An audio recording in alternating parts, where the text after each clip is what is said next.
ఉభయ రాష్ట్రాల్లో కూడా రాయలసీమ లిఫ్ట్ ఇరిగేషన్ గురించి చాలా వేడివేడిగా చర్చ జరుగుతున్నట్టు మనందరికీ కూడా తెలుసు. ముఖ్యంగా తెలంగాణ అసెంబ్లీలో అక్కడ ఇరిగేషన్ ప్రాజెక్ట్స్ గురించి చర్చ జరుగుతున్నటువంటి సందర్భంలో స్వయాన తెలంగాణ రాష్ట్ర ముఖ్యమంత్రి రేవంత్ రెడ్డి గారు రాయలసీమ లిఫ్ట్ ఇరిగేషన్ ప్రాజెక్ట్ గురించి ప్రస్తావిస్తూ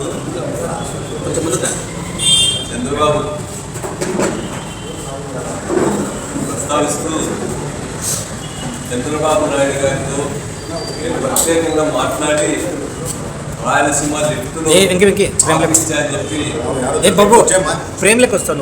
జరిగింది. దీనిపైన నిజంగా ఆంధ్ర రాష్ట్రంలో ప్రత్యేకంగా ప్రకంపనలే వచ్చాయి. చంద్రబాబు నాయుడు గారు ఎంతో సీనియర్ రాజకీయ నాయకుడిగా ఈయన రాయలసీమకు వరప్రసాదిని లాంటి రాయలసీమ లిఫ్ట్ ఇరిగేషన్ ప్రాజెక్ట్ విషయంలో ఆయన ఏ విధంగా రాష్ట్ర ప్రయోజనాన్ని తాకట్టు పెట్టి రేవంత్ గారు చెప్పినట్టుగా ప్రాజెక్టు పనులు ఆపేసినారా అని చెప్పి అనేక మంది తీసుకుపోయినారు. కానీ ఈరోజు వరకు కూడా ఇది రాష్ట్రానికి చాలా అవమానకరమైనటువంటి విషయం. రెండు తెలుగు రాష్ట్రాలు అయినప్పటికీ కూడా తెలంగాణ రాయలసీమ ముఖ్యమంత్రులు అక్కడి ప్రయోజనాలు ఇక్కడ ప్రయోజనాలు వేరువేరుగా ఉంటాయి. అట్లాంటప్పుడు ఆంధ్ర రాష్ట్ర ప్రయోజనాలు దెబ్బతీసేలా చంద్రబాబు నాయుడు గారిని ఒప్పించాలని రేవంత్ రెడ్డి గారు చెప్పడం అనేటువంటిది ఆంధ్ర రాష్ట్ర ప్రజలందరికీ కూడా ఇది అవమానకరమైంది. ఇది ఒక రకంగా ద్రోహపూరితమైనటువంటి కూడా ఇక్కడ అందరూ కూడా అభిప్రాయపడ్డారు. దాని తర్వాత అయినా చంద్రబాబు నాయుడు గారు స్పందిస్తారేమో అని చెప్పి అనుకున్నారు. పూర్తిగా సమాధానం చెప్తారేమో, నేను అలాంటిది మాట్లాడలేదనో, అలాంటివి రహస్యంగా చర్చ జరగలేదనో, రాష్ట్ర ప్రయోజనాల విషయంలో నేను రాజీ పడలేదనో చెప్తాడనుకున్నాం. కానీ ఆయన అట్లాంటి విషయాన్ని చెప్పకుండా రాయలసీమ లిఫ్ట్ ఇరిగేషన్ అనేటువంటిది చాలా పరిమితమైందని, ఆ ప్రాజెక్ట్ అవసరమే లేదన్నటువంటి రీతిలో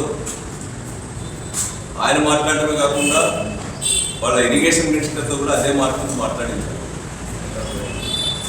ఇది రేవంత్ రెడ్డి గారి వ్యాఖ్యలను అంగీకరించినట్టుగా, ఆ వ్యాఖ్యల పట్ల వాళ్ళకేం వ్యతిరేకత లేదనేటట్టుగా చంద్రబాబు నాయుడు గారు కానీ వాళ్ళ ఇరిగేషన్ రామానాయుడు గారు కానీ మాట్లాడినటువంటి అర్థమవుతుంది.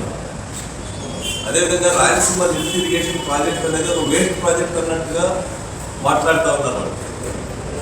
ఈరోజు పర్యావరణ ఇంకొక అడుగు ముందుకేసి రాయలసీమ లిఫ్ట్ ఇరిగేషన్ ప్రాజెక్ట్ అది లిఫ్ట్ ఇరిగేషన్ ప్రాజెక్ట్ అనే మాట మాట్లాడుతున్నారు. నిజంగా ఈ ప్రాంతానికి సంబంధించినటువంటి ప్రజాప్రతినిధిగా ఉండి, మినిస్టర్గా ఉండి, ఎంతో అవసరమైన రాయలసీమ నీటి ప్రయోజనాలు తీర్చగలిగినటువంటి రాయలసీమ లిఫ్ట్ ఇరిగేషన్ గురించి అంత బాధ్యత రాహిత్యంగా ఎలా వ్యాఖ్యానిస్తారని చెప్పి నేను అడుగుతా ఉన్నా. మనది లిఫ్ట్ ఇరిగేషన్ ప్రాజెక్టే కాదన్నట్టుగా కూడా ఆయన మాట్లాడారు. దానిపైన ఆయన మామూలుగానే అతి తెలివి ప్రదర్శిస్తూ ఉంటాడు. కేశవ్ గారు చాలా అతి తెలివి ప్రదర్శించారు. ఆయన అతి తెలివితో ఎప్పుడు కూడా రంధ్రాలు వేయడం చేస్తూ ఉంటాడు. రాయలసీమ లిఫ్ట్ ఇరిగేషన్ ప్రాజెక్టుగా సంబంధించిన జీవోని చూపిస్తూ ఈ జీవోలో గ్రామటికల్ మిస్టేక్స్ ఉన్నాయని చెప్పడం కాకుండా దాంట్లో తనకు అనుకూలమైనటువంటి ఒక పార్ట్ను మాత్రమే తీసుకొని అసలు దీంట్లో స్పష్టత లేదు. ఇది ఇరిగేషన్ ప్రాజెక్టా, లేకపోతే డ్రింకింగ్ వాటర్ ప్రాజెక్టా, లేకపోతే కేవలం చెన్నైకి నీళ్ళు అందించే ప్రాజెక్టుగా అనే అనుమానాలు జరుగుతున్నాయని చెప్పి మాట్లాడారు. అసలు ఇది ప్రాజెక్టే కాదన్నాడు. నేను ఒకసారి కేశవ్ గారిని అడుగుతా ఉన్నా, మీరు ఆ ప్రాజెక్ట్ అంతా కూడా సందర్శించినాయని చెప్పి చెప్తా ఉన్నారు కదా, మరి ఆ ప్రాజెక్టులో జరిగినటువంటి పనులు మీకు కనిపించలేదా అని చెప్పి నేను అడుగుతా ఉన్నా. అది డెప్త్ ఇరిగేషన్ ప్రాజెక్ట్ అయితే మీరేం చెప్తున్నారు, దానికి సంబంధించిన దాదాపు 700 కోట్ల రూపాయల పైగా ప్రభుత్వానికి సంబంధం లేకుండానే కాంట్రాక్టర్ ఇచ్చేశారనే మాట మాట్లాడుతూ ఉన్నాం. సరే, మీకు ఇంత అనుభవం ఉందని చెప్పి చెప్పుకుంటూ ఉంటారు కదా, అట్లాంటి మీరు ఇప్పుడు ఫైనాన్స్ మినిస్టర్గా కూడా ఉన్నారు. 700 కోట్లు అంటే 1 రూపాయి 2 రూపాయలు కాదు, 700 కోట్ల రూపాయలు ప్రభుత్వానికి సంబంధం లేకుండా ఏ విధంగా ఇవ్వడం జరుగుతుంది అనేటువంటిది నేను ఈ సందర్భంగా అడుగుతున్నా. బహుశా ఈ మధ్యకాలంలో థెఫ్ట్ బాగా అలవాటు పడినట్టున్నాడు, అందుకే ప్రాజెక్టుగా థెఫ్ట్ ఇరిగేషన్ ప్రాజెక్ట్ అని చెప్పి కేశవ్ మాట్లాడుతూ ఉన్నాడు. అది ఎఫ్ఆర్ఎం లెవెల్స్ వీటన్నిటినీ సర్దుబాటు చేసుకోవడానికి కార్పొరేషన్ ద్వారా గవర్నమెంట్ అనుమతి ఇచ్చినటువంటిది. అది దాన్ని పట్టుకొని ప్రభుత్వానికి సంబంధం లేకుండా 700 కోట్ల రూపాయలు ఇచ్చేసారనేటువంటి మాట మాట్లాడుతున్నారు. మరి థెఫ్ట్ ఇరిగేషన్ ప్రాజెక్ట్ అని మీరు అన్నారు కదా, మీరు ఫైనాన్స్ మినిస్టర్ అయిన తర్వాత ఈ ప్రాజెక్ట్కి మీరు 190 కోట్ల రూపాయలు ఇచ్చింది వాస్తవం కాదా అని నేను అడుగుతా ఉన్నాను. అసలు ఇది ప్రాజెక్టే కాదు, ఇది థెఫ్ట్ ఇరిగేషన్ ప్రాజెక్ట్ అనే మీరు మీ ప్రభుత్వ హయాంలో 190 కోట్ల రూపాయలు ఏ విధంగా ఇచ్చారు? మీరు థెఫ్ట్ ఇరిగేషన్ ప్రాజెక్ట్ అనుకున్నాడు, మీరు ఇచ్చినారంటే ఏమైనా వాటాలు ఉన్నాయా మీకు అని చెప్పి నేను అడుగుతా ఉన్నా. మరి ఎట్లా ఇస్తారు మీరు? అది ప్రాజెక్టే కాదని చెప్పేటువంటి వాళ్ళు మీ గవర్నమెంట్ వచ్చినప్పుడు కూడా ఇచ్చారు. మీరు ఇచ్చిన దాంతో కలుపుకొని 900 కోట్ల రూపాయలు ఆ ప్రాజెక్టుకి ఇచ్చినట్టు అర్థమవుతోంది. అదేవిధంగా వీళ్ళందరూ మాట్లాడేది కూడా రేవంత్ రెడ్డి గారు అసెంబ్లీలో మాట్లాడిన మాటల్ని సమర్థించినట్టుగా, పరోక్షంగా మద్దతు ఇచ్చినట్టుగా కనిపిస్తుంది అన్ని కూడా. ఈ సందర్భంగా అది నిజంగా వేస్ట్ ప్రాజెక్ట్ అయితే అసలు రాయలసీమ లిఫ్ట్ ఇరిగేషన్ ప్రాజెక్టే అవసరం లేదనుకుంటే తెలంగాణలో రాయలసీమ లిఫ్ట్ ఇరిగేషన్ గురించి అంత వాడి వేడిగా ఎందుకు చర్చ జరిగిందని చెప్పి నేను అడుగుతా ఉన్నాను. రాయలసీమ లిఫ్ట్ ఇరిగేషన్ ప్రాజెక్టుకి అంత ప్రాధాన్యత ఇచ్చి తెలంగాణ అసెంబ్లీలో చర్చ జరిగిందంటే దాని అర్థం ఏమి? ఈ ప్రాజెక్టు ద్వారా శ్రీశైలం రిజర్వాయర్ నుంచి పెద్ద ఎత్తున నీరు రాయలసీమ ప్రయోజనాల కోసం పోతా ఉందనేటువంటిదే వాళ్ళ ప్రధానమైనటువంటి చర్చ. ఇది ఒక రాష్ట్ర ముఖ్యమంత్రి నేనే స్వయంగా జోక్యం చేసుకుని దాన్ని ఆపించినా అని చెప్తున్నాడంటే రాయలసీమ లిఫ్ట్ ఇరిగేషన్ ప్రాజెక్ట్ యొక్క ప్రాధాన్యత మనందరికీ కూడా అర్థమవుతుంది. రాయలసీమ ఇరిగేషన్ ప్రాజెక్ట్ అనేటువంటిది భవిష్యత్తులో అది మన రాయలసీమ ప్రాజెక్టులకు, అదేవిధంగా నెల్లూరు, చెన్నైకి తాగునీటి ఇవ్వడానికి అది ఒక వరప్రసాదనిగా రాబోతోంది. అది నిజంగానే అత్యంత కీలకమైనటువంటిది, అత్యంత అవసరమైనటువంటి ప్రాజెక్ట్ రాయలసీమ ఇరిగేషన్ ప్రాజెక్ట్. ఈ ఇరిగేషన్ ప్రాజెక్ట్ అసలు స్టార్టే కాదని చెప్పి చెప్తా ఉన్నాను. కళ్ళుండి కబోదులాగా ప్రవర్తించే వరకు అక్కడ జరిగినటువంటి వర్కే కనపడుతుంది. దాదాపు 900 కోట్ల రూపాయలు ఇచ్చాం, మేము వచ్చిన తర్వాత 190 కోట్ల రూపాయల వరకు ఇచ్చినామంటే ఆ ప్రాజెక్టు ఈరోజు ముందుకు పోయేటువంటి దశలో తెలుగుదేశం పార్టీకి సంబంధించిన తెలంగాణ వారితో కోర్టులో కేసు వేయించి ఈ యొక్క ప్రాజెక్టు జగన్ గారి ముద్ర పడుతుందని, జగన్ గారికి మంచి పేరు రాకూడదు అనేటువంటి ఉద్దేశంతో కోర్టులో కేసు వేయించిందే తెలుగుదేశం పార్టీ వాళ్ళు. ఆ రోజే మేము చెప్పాం టీడీపీకి సంబంధించిన వాళ్ళతో రాయలసీమ లిఫ్ట్ ఇరిగేషన్ పైన వాళ్ళు అక్కడ కేసు వేయించినారు, పర్యావరణ దీనికి సంబంధించిన దాంట్లో మేము ఆ రోజే పెట్టాం. మరి వీళ్ళు ఈరోజు ఏం చెప్తున్నారు? అసలు ఆ ప్రాజెక్టు ఆగిపోయిన ప్రాజెక్టు మేమేమి ఆపేదని చెప్పి నేను అంటున్నారు వాళ్ళు. మేము ఒక్కటే అడుగుతా ఉన్నాం, మీరెందుకు మీ వల్లనే అది ముందుకు పోయా? దాదాపు 1000 కోట్ల రూపాయలు ఖర్చు పెట్టిన ప్రాజెక్ట్ ముందుకు పోకపోవడానికి మీరే కారణం. మీ గవర్నమెంట్ వచ్చిన తర్వాత కూడా మీరు దాదాపు 10 వాయిదాలు పడ్డాయి. మీరు కనీసం అడ్వకేట్ అయినా పెట్టారా దీనికి సంబంధించి?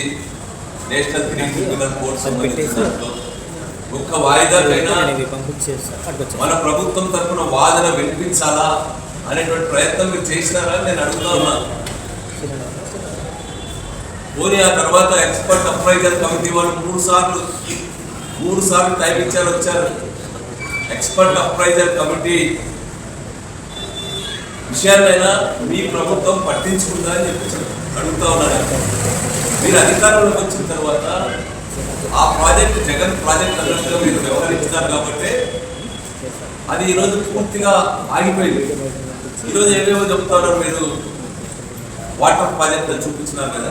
అందరికీ తెలుసు రాష్ట్రంలో ఏ ప్రాజెక్ట్ అయినా, అంద్రినివా అయినా, గాలేరు నగర్ అయినా, లేకపోతే పట్టిసీమ ప్రాజెక్ట్ అయినా, లేకపోతే తెలంగాణలో జరుగుతున్నటువంటి లిఫ్ట్ స్కీమ్స్ అయినా అనుమతులు వచ్చిన తర్వాతే కట్టలు ప్రారంభించిన తర్వాత అనుమతుల కోసం ప్రయత్నం చేయడం, ఏదో ఒక రీతిలో ఆయా ప్రాంతాల ప్రయోజనాల కోసం చాలా ప్రయత్నం చేసి ఆ తర్వాత అనుమతులు తెచ్చుకోవడం అనేటువంటిది అందరికీ కూడా తెలిసిందే.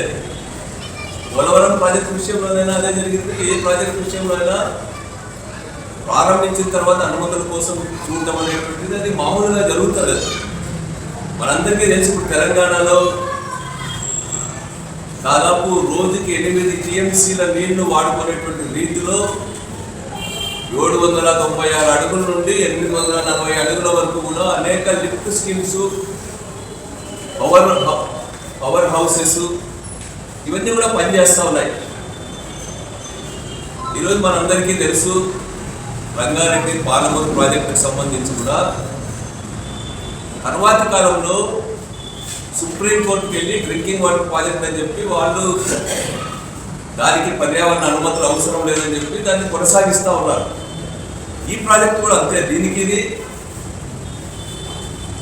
రాయలసీమ నీటి అవసరాల కోసం దాదాపు 8.4 టీఎంసీ, మెడ్రాస్ తాగునీటి అవసరాల కోసం అని చెప్పి 15 టీఎంసీ, అదేవిధంగా నెల్లూరు వీటన్నిటికి సంబంధించినటువంటి వాటి కోసం అని చెప్పి ఇది మనకు కేటాయించిన నీళ్లలోనే ఈ ప్రాజెక్టుని ఉపయోగించుకుంటాం.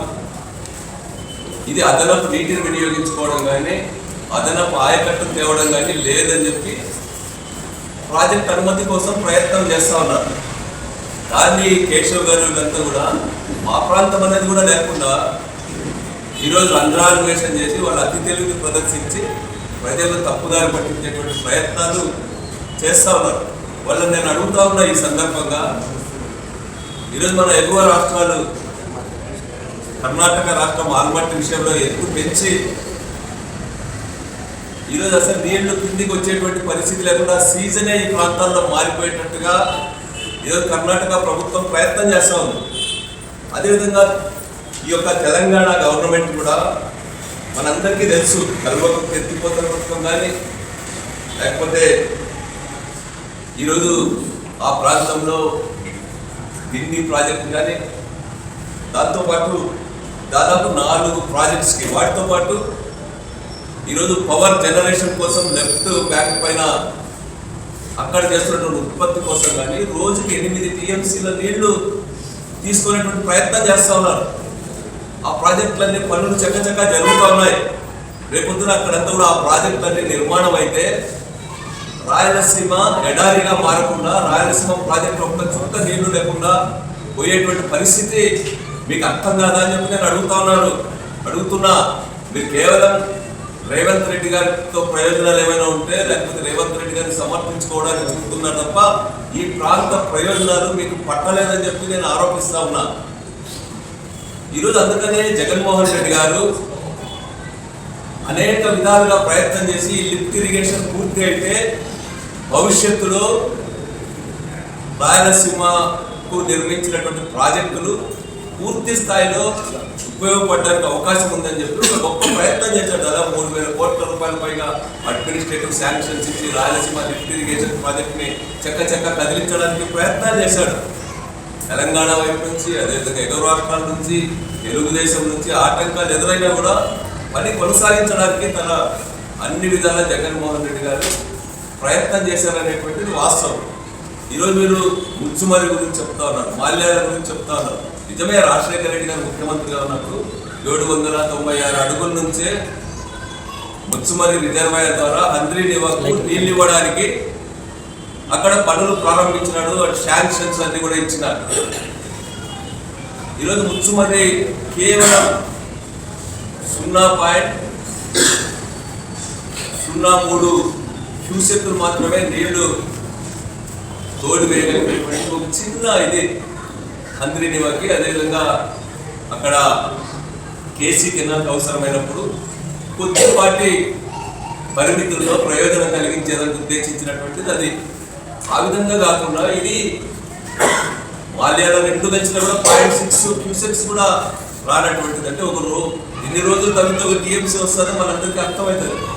మరి దాన్ని రాయలసీమ లిఫ్ట్ ఇరిగేషన్తో మీరు ఈక్వేట్ చేస్తున్నారు. మీకు తెలుసు, అయినా సరే ప్రజలు తప్పుదారి పట్టించడానికి మీ గవర్నమెంట్ బోర్డులో ఇరుక్కుంది కాబట్టి తెలంగాణ అసెంబ్లీలో చేసినట్టు రేవంత్ రెడ్డి ప్రకటనతో మీరు గిజగిజలాడిపోతున్నారు. కాబట్టి దాని నుంచి బయటపడడానికి ఏది పడితే అది మాట్లాడుతూ ఉన్నారు. రాయలసీమ లిఫ్ట్ ఇరిగేషన్ ప్రాజెక్టు రోజుకు 3 టీఎంసీల నీటిని తోడి వేయడానికి ఉపయోగపడే ప్రాజెక్ట్ ఇది. మీరేం చెప్తా ఉన్నారు? డెడ్ స్టోరేజ్ 35 టీఎంసీలే కదా, దాంట్లో 20 టీఎంసీల కోసమే కదా ఈ రాయలసీమ లిఫ్ట్ ఇరిగేషన్. ఈ 20 టీఎంసీల కోసం ఇంత చేయరా? 20 టీఎంసీలు అనేటువంటివి చాలా రిజర్వాయర్లు ఉన్నాయని చెప్పి వాళ్ళు మాట్లాడుతున్నారు. ఇది ఎవరైనా కూడా అనుభవం ఉన్నటువంటి వాడు మాట్లాడే మాట నేను అడుగుతా ఉన్నా. డెడ్ స్టోరేజ్ నుంచి 35 టీఎంసీలు తీసుకుంటారా? వరద కాలంలో నీళ్ళు వచ్చిన వెంటనే ఇక్కడ స్టోర్ చేసుకోవడానికి, ఇక్కడ ఈ ప్రాజెక్టులు నింపుకోవడానికి, వరద సమయంలో వెంటనే ప్రారంభం చేయడానికి ఈ యొక్క రాయలసీమ లిఫ్ట్ ఇరిగేషన్ కానీ తెలంగాణ వాళ్ళు కడుతున్నటువంటి లిఫ్ట్ ఇరిగేషన్స్ కానీ నీవేవో 854 అడుగులు 881 అడుగులు అని చెప్పి చెప్తా ఉన్నారు. అసలు అంత పైకి భవిష్యత్తులో నీళ్ళు వచ్చే అవకాశాలు ఉన్నాయని చెప్పి నేను అడుగుతా ఉన్నా. ఎగువ రాష్ట్రాలు నిర్మిస్తున్నటువంటి ప్రాజెక్టులు, అక్రమ ప్రాజెక్టులు ప్రారంభమైతే అసలు రాయలసీమ ప్రాజెక్టులకు నీళ్ళు ఇవ్వడానికి నీరు అందుబాటులో ఉంటుందా అనేది నేను అడుగుతా ఉన్నా మిమ్మల్ని. మీకు అన్ని తెలుసు. కళ్ళుండి గుడ్డివాళ్ళలాగా ప్రవర్తిస్తూ ఉన్నారు, చెవులుండి వినిపించుకోవాలని ప్రవర్తిస్తున్నారు. ఇది కేవలం మీరు తెలంగాణ అసెంబ్లీలో ఇరుక్కుపోయారు కాబట్టి రేవంత్ రెడ్డి వ్యాఖ్యలతో దాని నుంచి బయటపడడానికి ఈరోజు మీరు గిజగిజలాడుతున్నారు. ఈ మాటలన్నీ కూడా మాట్లాడుతూ ఉన్నారు. ఇది రాయలసీమకి ద్రోహం కాదా అని చెప్పి నేను అడుగుతా ఉన్నా. రాయలసీమ లిఫ్ట్ ఇరిగేషన్ ప్రాజెక్ట్ అనేటువంటిది రాకపోతే 800 అడుగుల నుంచి నీళ్లు తీసుకునేటువంటి ప్రయత్నం చేయకపోతే భవిష్యత్తులో మనము సోమశిల కానీ, కందలేరు కానీ, ఎస్ఆర్బీసీ కానీ, గాలేరు నగర్ కానీ వీటన్నింటినీ కూడా మనం అనేక రిజర్వాయర్స్ పైన ఆధారపడి ఉన్నాయి. దాదాపు 101 టీఎంసీ అవసరమైన ప్రాజెక్ట్స్ ఉన్నాయి. వాటన్నిటికీ నీళ్ళు ఎక్కడి నుంచి తెస్తారని చెప్పి నేను అడుగుతా ఉన్నా. 2014లో చూసాం. అసలు వర్షాలు ఈ 2 సంవత్సరాలు బాగా వచ్చినా కానీ సరిపోయింది కనపడలా. ఎల్లినో లాంటి వాతావరణం వస్తే 54 టీఎంసీలు కూడా రాలా శ్రీశైలం ప్రాజెక్ట్కి. అట్లాంటి పరిస్థితుల్లో రాయలసీమ భవిష్యత్తు కానీ, రాయలసీమ పరిస్థితి కానీ, రాయలసీమ దుస్థితి కానీ ఏ విధంగా ఉండబోతుంది అనేది మీరు ఆలోచిస్తున్నారు అని చెప్పి నేను అడుగుతా ఉన్నా. మీరు రేవంత్ రెడ్డిని మార్కులు కొట్టడానికో లేకపోతే మీ చంద్రబాబు గారితో మార్కులు కొట్టేయడానికో మాట్లాడుతున్నారు తప్ప రాయలసీమ ప్రయోజనాలు కానీ, ఇక్కడ రాయలసీమ రైతుల స్థితిగతుల గురించి మీరు ఆలోచిస్తున్నారని చెప్పి నేను కేశవ్ గారిని వీళ్ళందరినీ కూడా అడుగుతా ఉన్నా. ఈరోజు తెలుగుదేశం పార్టీ వాళ్ళని అందరినీ కూడా అడుగుతా ఉన్నా. రాబోయే కాలంలో రాయలసీమ ప్రాజెక్టుల భవిష్యత్తు ఏమనేటువంటిది మీరు ఆలోచించండి అని చెప్పి నేను అడుగుతా ఉన్నా. ఇంకొక విషయం వీడి సందర్భంగా చెప్తా ఉన్నారు. ఈరోజు గాలేరు నేను వాళ్ళని అడుగుతా ఉన్నా ఒకే విషయం. ఇన్ని మాటలు మాట్లాడుతున్నారు కదా మీరు. మరి జగన్మోహన్ రెడ్డి గారు ఉన్నప్పుడు తన 5 ఏళ్ల కాలంలో ఈరోజు ఈ రాయలసీమ పైన ఆధారపడిన రాయలసీమలో ఉన్నటువంటి ప్రాజెక్టులన్నింటి విషయంలో కూడా ఎంత ప్రయత్నం చేశాడో, ఎంత ముందు తీసుకుపోయాడో మనందరికీ కూడా తెలుసు. ఏదో హంద్రినివా ఉదాహరణ చెప్పి రాయలసీమకి ఏం చేయలేదు అనేటువంటి మాట మీరు మాట్లాడుతూ ఉన్నారు.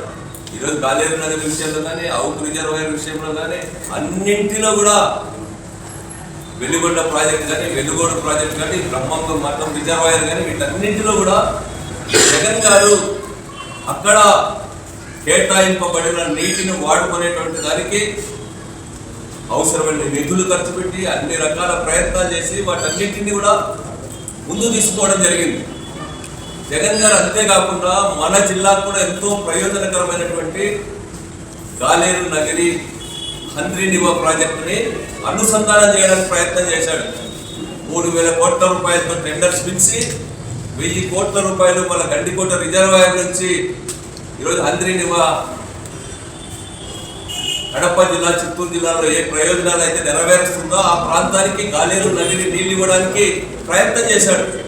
దాన్ని మీరు ముందుకు తీసుకోరా. మీ గవర్నమెంట్ వచ్చిన తర్వాత మీరు ముందుకు తీసుకుపోయితే ఈరోజు చిత్తూరు, కడప జిల్లాల్లో అదనంగా మరో 1,00,000 ఎకరాల భూమికి సాగులోకి తేవడానికి అవకాశం ఉండేది. అంతేకాకుండా అత్యంత ఘోరమైనటువంటి పరిస్థితుల్లో ఉన్నటువంటి పత్తికొండ కానీ, మధ్యగిరి లాంటి ప్రాంతాలు కానీ, అనంతపురం జిల్లా లాంటి ప్రాంతాలు కానీ 10 సంవత్సరాల్లో 7 సంవత్సరాలు 8 సంవత్సరాలు కరువు గురయ్యేటువంటి మన జిల్లాకు హంద్రీ నివా పూర్తిగా ఉపయోగించుకోవడానికి మనకు అవకాశం ఉండేది. హంద్రీ నివా ద్వారా కడప, చిత్తూరు జిల్లాలకు ఇచ్చే నీళ్లు ఆదా చేసి అనంతపురం, కర్నూలు జిల్లాల్లో ఉపయోగించుకోవడానికి అవకాశం. దాన్ని ఎందుకు పక్క పడేసారు అని నేను అడుగుతా ఉన్నా. ఈరోజు గాలేరు గండికోట రిజర్వాయర్ నిండు కుండలా ఉంది, ఎప్పుడు నిండు కుండలా ఉంటా ఉంది. పూర్తి కెపాసిటీతో దానికి నీళ్లు వచ్చేటట్టు జగన్మోహన్ రెడ్డి గారు చేశాడు. R&R ప్యాకేజీలు అన్ని ప్రాజెక్టుల కింద కూడా డబ్బులు ఇచ్చి వాటిని పూర్తి చేసి ప్రాజెక్టులు పూర్తిగా వినియోగించుకోవడానికి అవసరమైనటువంటి వాతావరణాన్ని జగన్మోహన్ రెడ్డి గారు తీసుకొచ్చినాడు. మీరెందుకు దాన్ని విస్మరిస్తా ఉన్నారని చెప్పి చెప్తా ఉన్నాను. కుప్పంకు మేమే ఇచ్చామని గొప్ప చెప్పుకోలేకపోతా ఉన్నాను. కుప్పంకు ఆ రోజు జగన్మోహన్ రెడ్డి గారు పోయి స్వయంగా పాల్గొని కుప్పంకు నీళ్ళు ఇచ్చినటువంటి విషయం ఈ రాష్ట్ర ప్రజలందరికీ తెలుసు. ఈరోజు తప్పుదారి పట్టించే మాటలు, మభ్య పెట్టేటువంటి మాటల్ని ఈరోజు మీరు మాట్లాడుతూ ఉన్నారు. చంద్రబాబు నాయుడు గారు ముందు నుంచి కూడా 16 ఏళ్ళు ముఖ్యమంత్రిగా ఉన్నాడు. ఆయన చెప్పుకోవడానికి ఏముందని చెప్పి నేను అడుగుతా ఉన్నా. ఈరోజు ఎన్టీ రామారావు గారు ఆ రోజు ప్రారంభిస్తే ఆయన అరకొరగా ఖర్చు పెడితే చంద్రబాబు నాయుడు గారు ముఖ్యమంత్రి అయిన తర్వాత వాళ్ళన్నింటినీ మూలన పడేశాడు.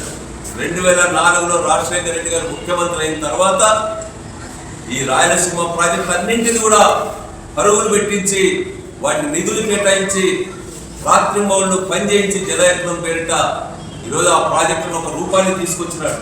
చంద్రబాబు నిర్వాహకం వల్లనే గాలేరు నగరి, హంద్రీ నివా లాంటి ప్రాజెక్టులు కనీసం పని కూడా జరగకపోవడం వల్ల కూడా ట్రిబ్యునల్స్ ముందు నీటి కేటాయింపు తెచ్చుకోవడానికి మనం ఎంత ఇబ్బంది పడ్డాము అందరికీ కూడా తెలుసు. ఈరోజు విజయ్ ట్రిబ్యునల్ మళ్ళా బచావత్ అవార్డుని పునఃసమీక్షిస్తూ ఉంటే ఆ విషయంలో కనీసం తన సొంత కేసుల కోసం కోట్ల రూపాయల ఖజానా నుంచి చెల్లించి సీనియర్ అడ్వకేట్స్ పెట్టుకుంటున్న చంద్రబాబు నాయుడు గారు మరి మొన్నటి వరకు కూడా ఈ రాష్ట్రంలో అనేక మంది, ముఖ్యంగా జగన్ గారు డిమాండ్ చేసే వరకు కూడా కోర్టులో అడ్వకేట్లు కూడా పెట్టలేదంటే చంద్రబాబు నాయుడు గారికి ఈ ప్రాంత ప్రాజెక్టుల మీద ఏం శ్రద్ధ ఉందని చెప్పి నేను అడుగుతా ఉన్నా. అమరావతి గురించి జపం చేయడం తప్ప ఈ ప్రాజెక్టుల గురించి మీరు ఏం ఆలోచిస్తున్నారని అడుగుతా ఉన్నా. ఈరోజు 2 లక్షల కోట్ల రూపాయలు ఖర్చు పెడతామంటున్నారు. ఎవరి డబ్బు ఇవి? ఈరోజు సెంట్రల్ నుంచి వచ్చే డబ్బైనా ఒక్కొక్క మనిషికి, నీకు నాకు అందరికీ లెక్క కట్టించే డబ్బంతా కూడా తీసుకుపోయి అమరావతిలో వేస్తామంటారు. ఏమనంటే మీకు రాజధాని అవసరం లేదా, మీరు రాజధానికి వ్యతిరేకులు, అమరావతికి వ్యతిరేకులు అని చెప్పి చెప్తారు. నీవు విచ్చలవిడిగా పరిమితమైనటువంటి డబ్బులను లక్షల కోట్ల రూపాయలు అప్పులు చేస్తూ నువ్వు వృధా చేస్తా ఉంటే మేమందరం నోరు పుస్తకం కూర్చోవాలని చెప్పి నేను అడుగుతా ఉన్నా. మాకు కోస్తా ప్రాంతాలపైన కానీ, తెలంగాణ ప్రాంతాలపైన కానీ మాకు ఎట్లాంటి వ్యతిరేకత లేదు. కానీ మేము కోరుకునేది ఏమంటే సమాంతరమైనటువంటి అభివృద్ధి జరగాల. రాష్ట్రంలో అన్ని ప్రాంతాలకు కూడా సమతుల్యత ఉండాలా. వాటి మధ్య విభేదాలు రాకూడదంటే అందరూ సమాన అభివృద్ధి సాధించాలనే ఉద్దేశంతో మేము ఈరోజు మాట్లాడుతూ ఉన్నాం.